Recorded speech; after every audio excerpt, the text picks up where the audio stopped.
Hi guys, Michael Fights with Friends here. We're less than a week away from UFC 229, and this card's already taken a major blow. One of my favorite fighters to watch, Sugar Shane O'Malley, is not going to be on the card. He had this statement on Instagram. And I'll tell you, if it's not the injury bug, it's USADA. I says, hey guys, Sugar Show here. I want to be the first to let you know about what's going on.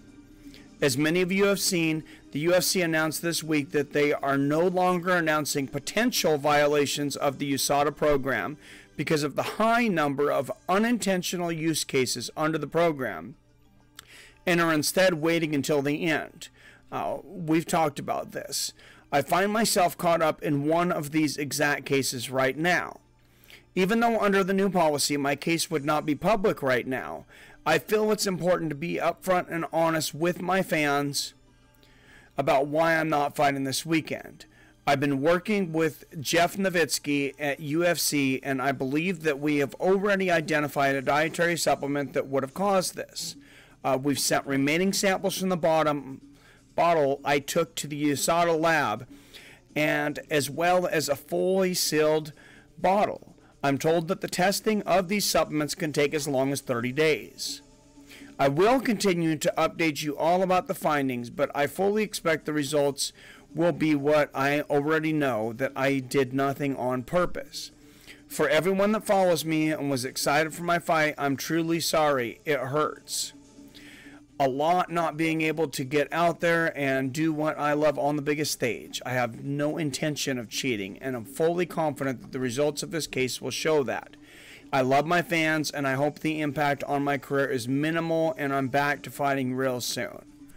This is a pretty dark day in the career of Sugar Sean O'Malley. This is a kid that's been quickly growing a pretty substantial fan base for the UFC right now, compared to most fighters. He's still within like his first year. He's been in the UFC, I think, right around a year, maybe a little over a year. And this comes at a horrible time as he's trying to rise through the ranks and establish himself as a contender. Now, what happened? We don't know. First thing I want to address, though, is this new policy that USADA not announce that someone's under investigation until there's, reasonable belief that they purposely took something illegal. It puts a fighter that has a scheduled fight in a very strange place.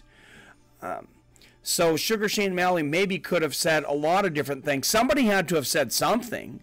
We're not just going to be like, oh, where did this fight go? Sugar Shane O'Malley and this other guy were supposed to fight. They just disappeared. Let's just not say anything. Maybe nobody will notice. I don't think that would happen. I don't think that's going to fly. And now you got to go back and speculate. Every time a fighter drops out of a fight, there's going to be speculation. Was he under investigation? Like recently, you had Alexander Gustafsson pull out of a fight with Anthony Smith for a small undisclosed injury. That could cause a lot of people to speculate that maybe he had something in his system. And that could be 100% wrong. The fighter could not be under investigation at all. Maybe they just didn't really want to go in to something very personal. And then to USADA, I have a message. Some of these things that are over-the-counter, anything that's an over-the-counter supplement, I believe you're not responsible for the safety of the fighter if you're only allowing them to take legal over-the-counter supplements.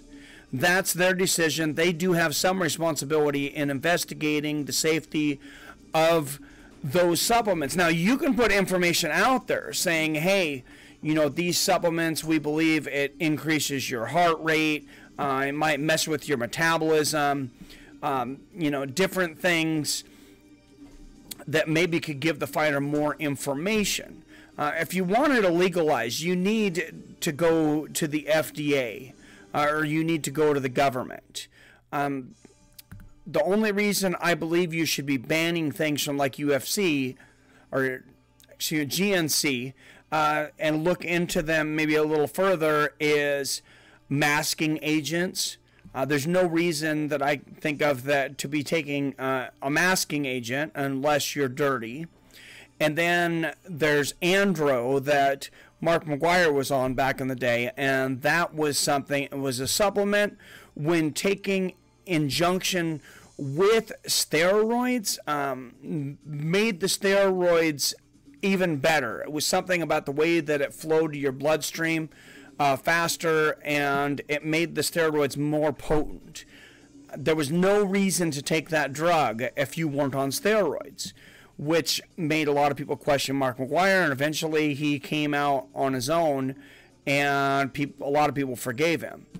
But that's kind of a whole nother side note. The fighters, why are they not taking this list to USADA? Or if they are taking the list to USADA, why is USADA still holding them responsible? If they're going to USADA and saying, hey, I'm taking all these supplements, I'm going to take these 8 supplements during camp, which I'm under the understanding that not only are they able to do that, they're, I believe, almost under the requirement to do that. So if Sugar Shane didn't take these supplements to USADA and decided, I'm just going to play Russian roulette, well, there's a little bit of responsibility on your part, I believe, with that one. But yes, as far as USADA, like I said, I don't think they are in charge of the safety of fighters for legal over-the-counter drugs. Just give them as much information as possible. And their trainers. Actually, usually just take it to their trainers, because those guys, they have somebody figuring out their supplement schedule and their meal schedule and their workout schedule for them if you're trying to get to a championship level today in the UFC or Bellator. Another thing, if you know, and this is a strange thing, but this is a true thing out there a lot of people have talked about, sometimes creatine will end up being contaminated with small traces of cocaine. If you know this is a possibility, and very, very small traces of cocaine or something similar to this that you know would not, be an advantage to the fighter, come up in a test. Why not have a level that says, if you're above 0.2 of this in cocaine, which basically, would be like an accidental dose. I don't know, a quarter of a line.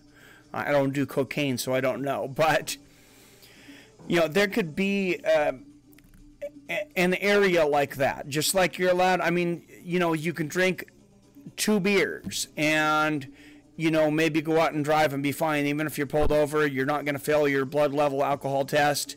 And at your work, I remember you're not supposed to drink it at the job I was at, obviously, when we're driving forklifts and things, but you were allowed like 0.05% blood alcohol level, and that was, so it's like, okay, we can really go to the courts if we fire this person and say, hey, they were under the influence.